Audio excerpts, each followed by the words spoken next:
বইটা কিনবেন, কিনে ছিড়বেন।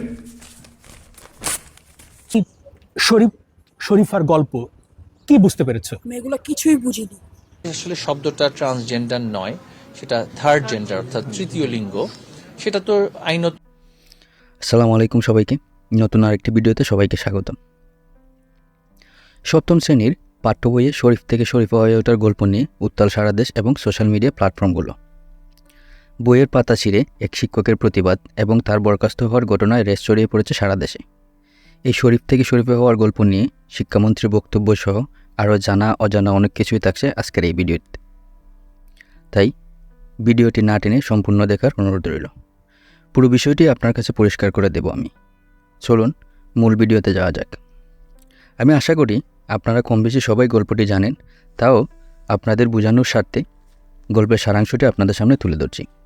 তারপর একে একে ব্র্যাক বিশ্ববিদ্যালয়ের শিক্ষকের প্রতিবাদ এবং বরখাস্ত হওয়া এবং সপ্তম শ্রেণীর এক শিক্ষার্থী এই গল্পটি থেকে কী শিখেছে সেই বিষয়টিও জানাবো।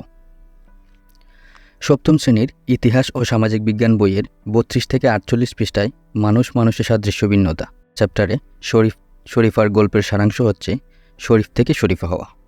যে আগেও পুরুষ ছিল, এখনও পুরুষই, কিন্তু সে মনে মনে মনে করত সে একজন মেয়ে এবং সে একজন পুরুষকে বিয়ে করতে চায়, সংসার করতে চায়, যেটাকে বলা হয় সমকামিতা।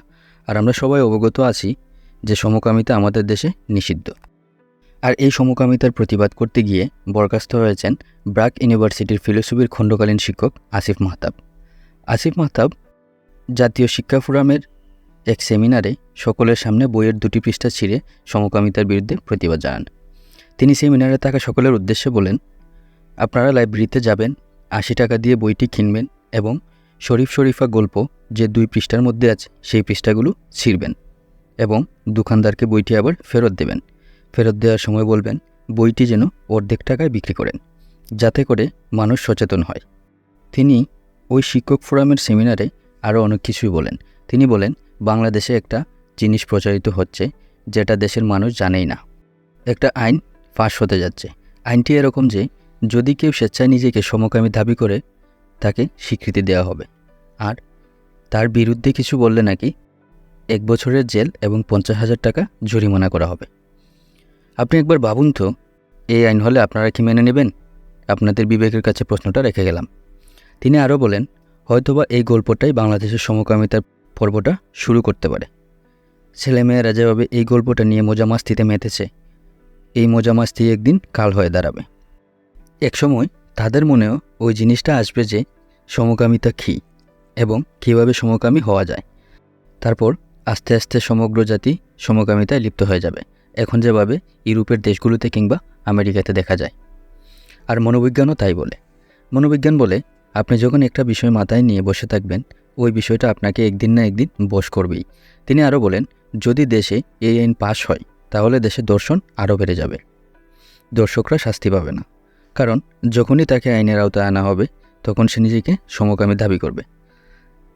তিনি একজন দার্শনিক হয়ে যদি এরকমভাবে প্রতিবাদ করে থাকেন, তাহলে আমাদেরও প্রতিবাদ করা উচিত।